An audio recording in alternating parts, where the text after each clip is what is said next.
Eu ainda me lembro do meu primeiro PC que tinha apenas um HD daqueles mecânicos convencionais que alcançava performance de até uns 150 megabytes por segundo. Até que um belo dia eu ouvi falar do SSD. E aquilo foi revolucionário de tal forma que faz com que a máquina parecesse outra. Apesar do HD ter os seus 150 megabytes por segundo e o SSD ter uns 500, 600 megabytes por segundo, a diferença prática era de 15, 20, 30 vezes a performance, porque o SSD não tinha as partes mecânicas rotativas do HD. Isso fazia com que ele fosse muito mais rápido para acessar os arquivos aleatórios, que é o que faz diferença na abertura do sistema operacional, na abertura de programas. Muito tempo se passou desde que eu tive meu primeiro SSD, mais de 10 anos. Já testei diversos SSDs Gen 3, que pegam ali até uns 3.500 megabytes por segundo. Já são aí, você viu, ó, muitas vezes mais rápido em relação a um SATA convencional. Eu testei vários Gen 4 que pegam até 7.500 megabytes por segundo, que são tão populares que até mesmo os consoles de nova geração utilizam ele, PlayStation 5 e Xbox Series. Mas agora é hora de dar um novo salto. Eu tenho em mãos, pessoal, simplesmente o SSD mais rápido que eu já testei na vida, Gen 5. Pois é, esse aqui é o Crucial T700 de 1TB, que alcança quase 12.000 megabytes por segundo. Mas vem aquela pergunta, será que vale a pena? Será que para o uso diário faz alguma diferença? Vamos avaliar isso junto no vídeo de hoje. Em primeiro lugar, pessoal, quero fazer um rápido agradecimento à loja Performance Solutions, que é uma parceira aqui do canal, já muito antiga, que nos proporcionou esse SSD para que a gente pudesse fazer o nosso teste, trazer as nossas impressões. Essa é uma loja que trabalha com hardwares no geral, atende tanto o consumidor, pessoa física, quanto empresas e até órgãos governamentais, repartições públicas, coisas do tipo, que depende, por exemplo, ali de faturar, por exemplo, para 30 dias, 60 dias, coisas do tipo, e principalmente eles trabalham com produtos diferenciados. Sabe aquele hardware que você vê ali nos resumões, vê lá nos Estados Unidos, nos eventos CES, mas nunca vem para o Brasil? Pois é, você pode pedir para eles, eles trazem o hardware para você e você compra aqui no Brasil normal, tá? Então, Performance Solutions, todo o site lá com desconto de R$50 com o nosso cupom PEPERAI. Quando você for comprar, coloca num carrinho cupom PEPERAI, que vai dar uma ajudazinha aí, pelo menos no frete para você, tá certo? Bom, seguindo então aqui com o Crucial T700, pessoal, esse aqui é um SSD Gen 5 que vai alcançar até 11.700 megabytes por segundo de leitura sequencial e 9.500 megabytes por segundo de gravação sequencial na versão de 1TB. Ele tem versões de 2 e 4 TB, conforme aumenta a capacidade ele fica um pouquinho mais rápido, normalmente ele bate uns 12.500, que é o limite do próprio controlador e das NANDs que estão presentes aqui, tá? Quantidade total de bytes gravados 600 terabytes, que é uma quantidade ainda bastante grande, significa que eu posso encher o SSD 600 vezes antes que ele chegue no limite máximo teórico, que normalmente não é o máximo mesmo. Já vi vários casos que ultrapassa 2, 3 vezes esse limite, tá? Mas esse limite ele é importante porque ele também é atrelado à garantia. Quando o fabricante fala assim, tem 5 anos de garantia, normalmente ele fala 5 anos ou os 600 terabytes, enfim, o valor que ele passa ali de TBW. Então, o que chegar primeiro é o que vai acabar a sua garantia, por isso que você fique sempre atento a isso. Lucas, eu uso muito SSD de uma forma muito intensa. Opte por SSDs que tem uma grande quantidade total de bytes gravados, tem modelos que passam de 1 petabyte, que é uma coisa insana para um usuário comum. Você imagina aí, você grava 20 gigabytes por dia, cara, é coisa pra caramba. Você vai demorar, em um ano, você vai gravar uns 7 teras só, tá? Então, o negócio é gigantesco. Bom, em relação ao hardware interno, o que acontece? Essa primeira leva dos SSDs Gen 5, a maioria deles traz o mesmo hardware, que é o controlador Phison E26, tá? Com as NANDs, aqui no caso da própria Micron, que é a dona aqui da Crucial, né? A B58R Fortis Flash, tá? Alguns exemplos que usam o mesmo hardware, nós temos aqui o Aorus Gen 5 12000, o Corsair MP700, que em breve vamos ter review também, o MSI Spatial M570, entre outros vários e vários.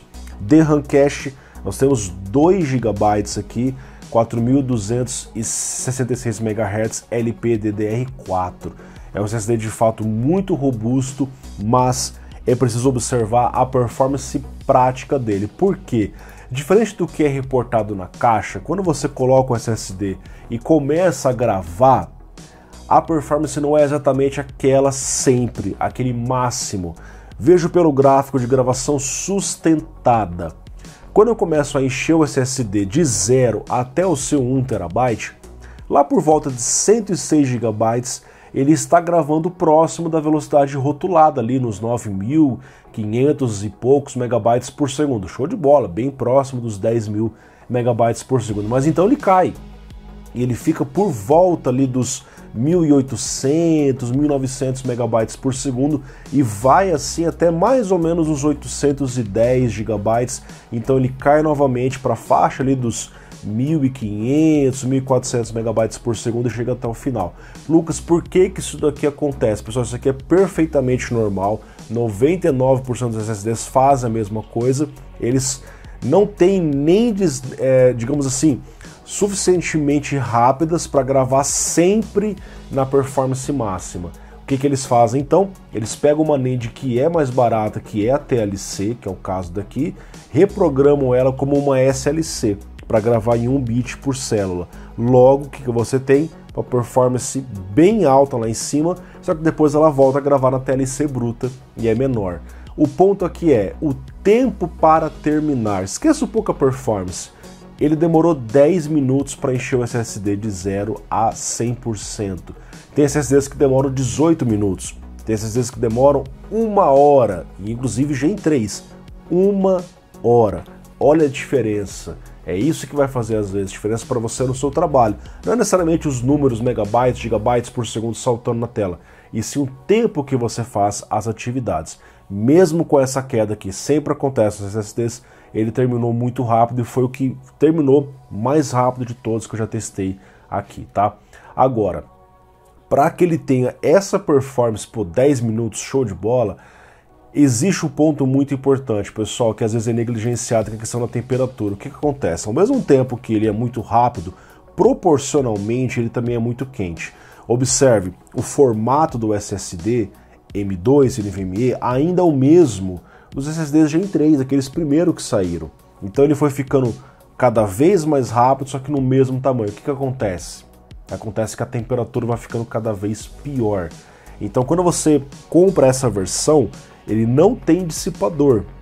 Talvez você pense assim, pô, vou colocar na minha placa-mãe ou no meu notebook e vou testar para ver como é que é. Cara, precisa ter um dissipador. Inclusive a própria Crucial tem uma versão com dissipador dele, tá?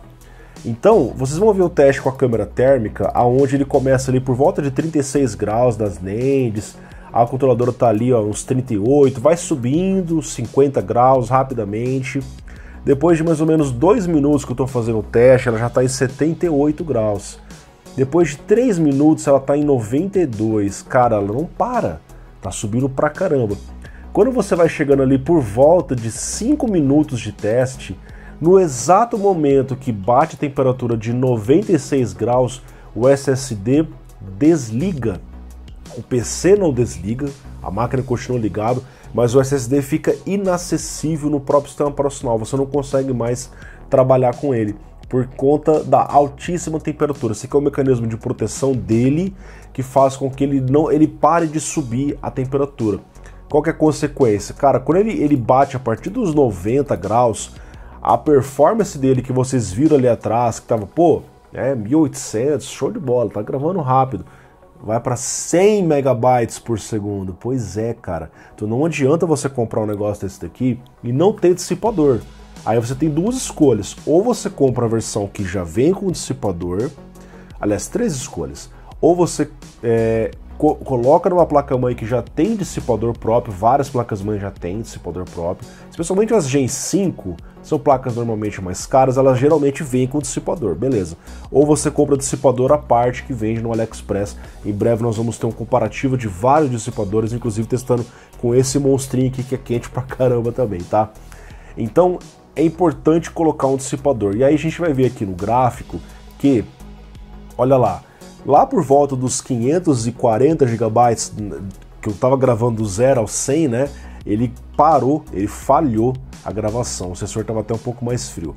Com o dissipador da própria placa-mãe, ele ficou na temperatura máxima de 61 graus e conseguiu terminar ali o tempo nos 10 minutos. Também fiz um outro teste que era para ver assim, ok, sem dissipador, mas eu vou colocar uma fã em cima. Coloquei só uma fã mesmo em cima para fazer o vento. A temperatura ficou mais ou menos a mesma coisa que o dissipador e terminou nos mesmos 10 minutos, tá certo?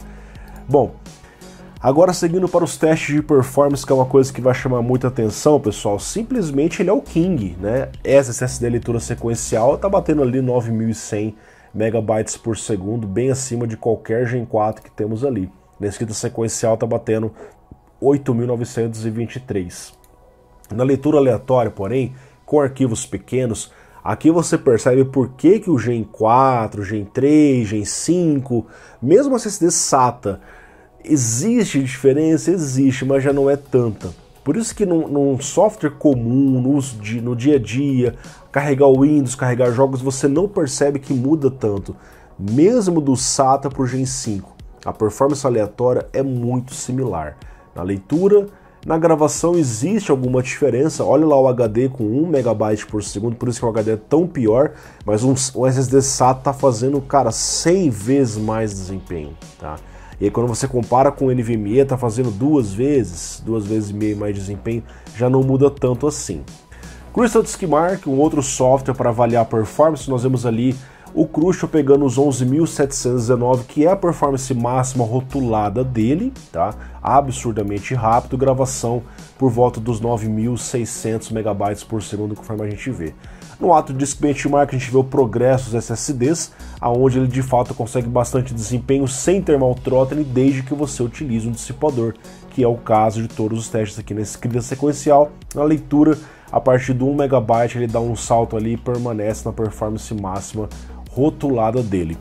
Nos testes do mundo real, o que eu peguei? Uma SanDisk, que é para eliminar qualquer gargalo no SSD, eu coloco ali então a memória RAM da máquina, né, e crio um espaço para você armazenar dentro da memória RAM. Transferindo uma ISO de 6.30 GB, o Crucial terminou em 1 segundo, cara, bizarro. Mas você vê, um Gen 3, por mais simples que seja, termina ali em 4, 3 segundos. Então não tem tanta diferença, né? A gente vê que eles ainda continuam desempenhando bem. Na transferência múltipla de 16.945 arquivos que totalizam 6.03 GB, você vê que o Crucial realmente é mais rápido, termina em 7 segundos, né? Enquanto os outros fazem 11, 12, 13, 14, 15. Ele é mais rápido, mas na prática você vê que uma transferência comum de um usuário comum realmente não reflete tanto a performance assim. Agora, é importante relacionar essa performance que ele tem, de fato é muito rápido, mas com o preço do mercado. O Gen 5 ainda é novidade, tá? Chegou a menos de um ano mais ou menos no mercado. No Brasil, raríssimas lojas trazem alguma opção desse tipo, e isso afeta negativamente o preço. Esse SSD, por exemplo, na Performance Solutions, que é uma das pouquíssimas lojas que trazem ele, custa cerca de R$ 1.500 com o nosso cupom de desconto. R$ 1.500 1 TB, enquanto que um Gen 4 normal, né, por exemplo, o MP600 da Corsair, você paga ali por volta de R$ 1.500, R$ 1.400, ele tem 4 TB, cara, 4 vezes a capacidade para armazenar. Para a maioria das pessoas vai fazer mais diferença o quê?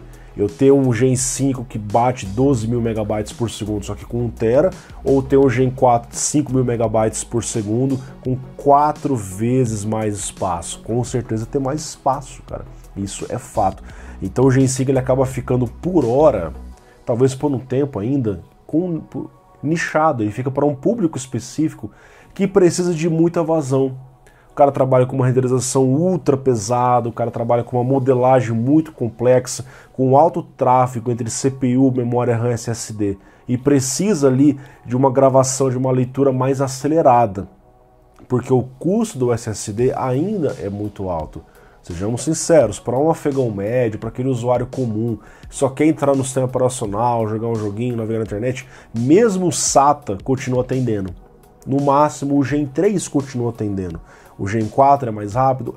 Não faz tanta diferença, né? E como o preço do Gen 3 e do Gen 4 já é parecido, beleza, dá para ir pro Gen 4. Agora o Gen 5, ele ainda custa muito mais. Tipo assim, o Gen 4 no Brasil de 1TB custa 500, 600, o de 1TB Gen 5 tá 1.500. A diferença ainda é muito grande para pensar assim, beleza, vou experimentar. Então o preço ainda é complicado, fica mais para o cara que realmente precisa disso, que não é o caso dos usuários comuns, essa é a realidade, ou para o cara que é entusiasta, que quer testar o que há de melhor. Convenhamos, cara, é muito legal você pegar um SSD, olha o tamanho disso daqui, cara, 12.000 megabytes, cara, 12 gigabytes por segundo, isso aqui é incrível, é muito bom ver a evolução chegando no armazenamento, cara, que ficou estagnada por muito tempo, tá? O SSD revolucionou e vai continuar revolucionando o nosso mercado. Por hora o preço ainda é um pouco alto, para quem é entusiasta, para quem precisa, temos aqui então na Performance Solutions o T700 para que vocês possam conferir. Pessoal, espero que vocês tenham gostado e eu espero que no futuro próximo, tanto os softwares quanto os jogos aproveitem mais de um SSD para ter algum benefício, né? São raras exceções que a gente vê ali que eu tenho um SSD mais rápido, pô, realmente está tendo alguma diferença no carregamento das texturas, como aquele Heated Clanking, enfim, e não são todas as situações que esse tipo de coisa acontece. Muito obrigado, um grande abraço, vou deixar aqui na descrição o link da Performance Solutions para o T700. Valeu! E outras coisas demais lá no site, fica à vontade para conferir. Até mais, tchau, tchau.